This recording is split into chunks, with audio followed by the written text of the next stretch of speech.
Olá, voltando à nossa sala de aula invertida, nós vamos continuar conversando um pouco sobre a evolução histórica do direito penal, agora visitando o período humanitário.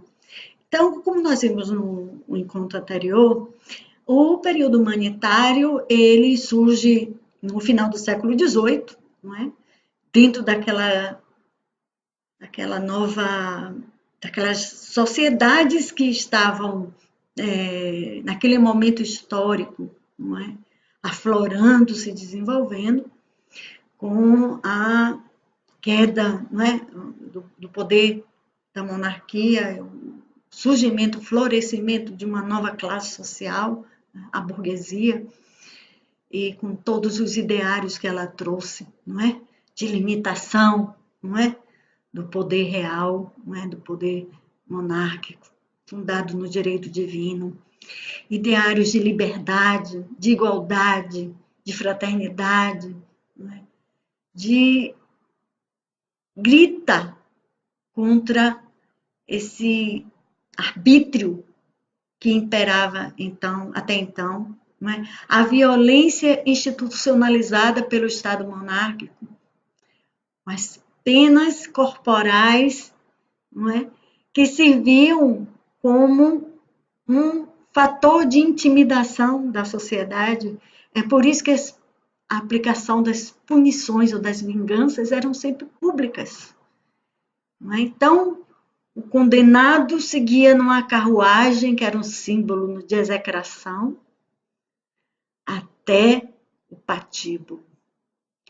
E lá, diante de toda uma multidão, ele era submetido, não é, aos suplícios, até que a pena ou a punição padrão de então fosse aplicada a morte. Não é? A morte por enforcamento, a morte na fogueira, a morte por decapitação, a morte por empalamento, não é? A morte era a tônica. Nós aqui no Brasil, antes de existir o Estado brasileiro, quando nós éramos apenas uma colônia de Portugal, nós tivemos aplicado aqui no Brasil esse modelo de direito penal, né, de vingança pública, através das ordenações do Reino de Portugal, da metrópole, as ordenações manuelinas, as filipinas, as afoncinas, e que retratavam exatamente esse modelo de vingança. Interessante, pesquise no Google a última ordenação, a filipina, né? Quando o trono de Portugal ficou vago, não é? E o rei Filipe da Espanha reivindicou, não é? E aí ficou o reino, né, de Portugal e Espanha, né? E editou as ordenações, né, desse reino incorporado, né, e que vigeu aqui no Brasil.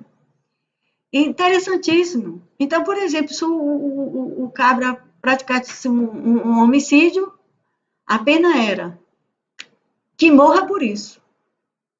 Agora, se esse mesmo indivíduo colocasse água na farinha para que ela pesasse mais e com essa fraude ganhar mais dinheiro à custa, não é, de quem comprasse, qual seria a pena prevista lá na ordenação filipina? Que morra por isso. Bruxaria, feitiçaria, que morra por isso.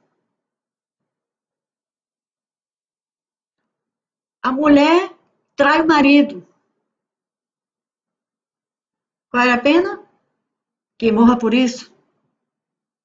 Então, nós vivenciamos esse modelo aqui no Brasil, não é? E que representava aquele momento histórico, não é? De opressão, não é? De poder, de punir, mais para a proteção, né, da monarquia, da figura do monarca, do que para qualquer outro fim.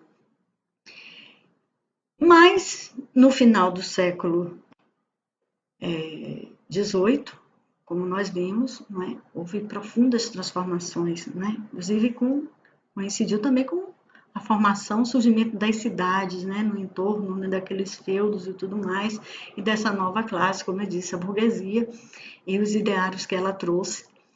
E esse pensamento desse momento histórico, não é, dessas urbes que surgiram na Europa, e em especial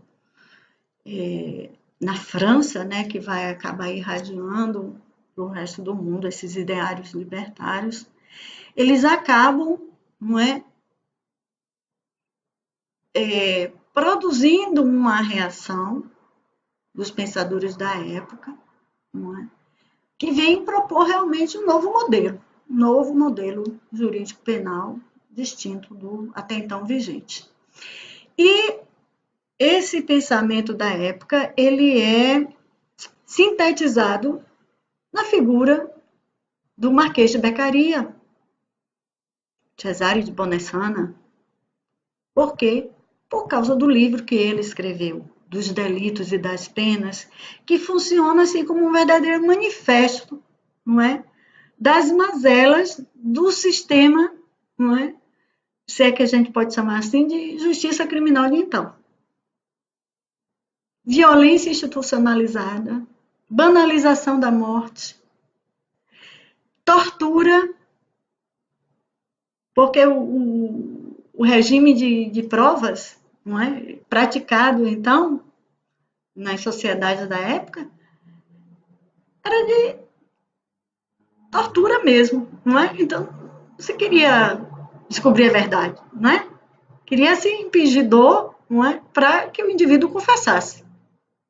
Não é? Isso é bem representado, inclusive, no direito canônico, no período da Inquisição, né, que eles se especializaram, né, em construção de artefatos, né, para impingir a dor, né, para obter a confissão e, com isso, a purgação do pecado ou do crime, que na época, não é, pelo fortalecimento da igreja. Não, mas isso é uma outra história, a gente vai conversar depois. Mas o fato é que Beccaria, ele vem justamente nesse livro, né, trazer esse manifesto, né, desse esquema de reação social intolerável, institucionalizado pelo Estado, não é? E que não era condizente, não é, com o ideário libertário daquele momento histórico e cultural da sociedade humana. E ele vai acabar, né, por isso que ele sintetiza o pensamento da época, esse livro, essa obra, vai acabar informando, já no século XIX, né, que foi o século das codificações, né, que surgem os códigos, os primeiros códigos, né, penais, a legislação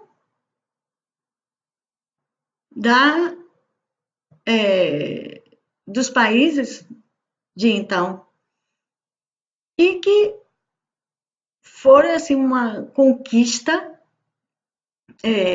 de natureza formal que até hoje é insuperável, não é? Que é o primado da lei.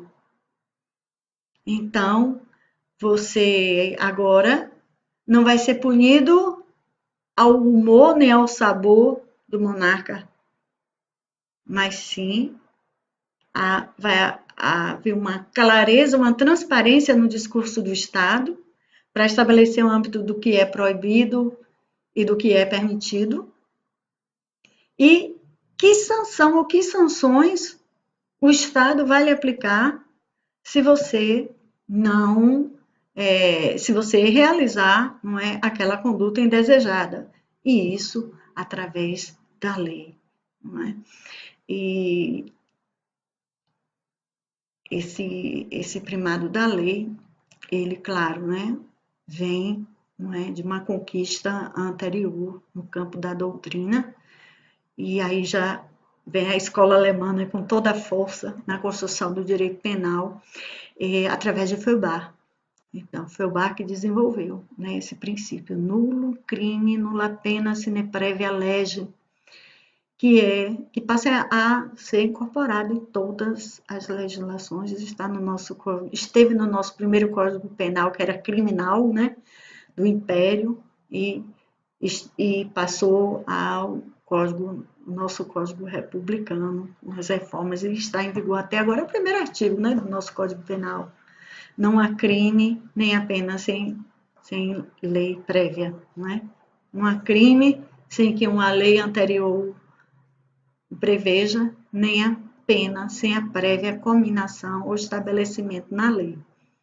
Então, realmente, esse é um marco na história, não é? do direito penal, em que se procura estabelecer uma humanização do direito penal, uma racionalidade, não é? Nesse esquema punitivo, agora comandado pelo Estado.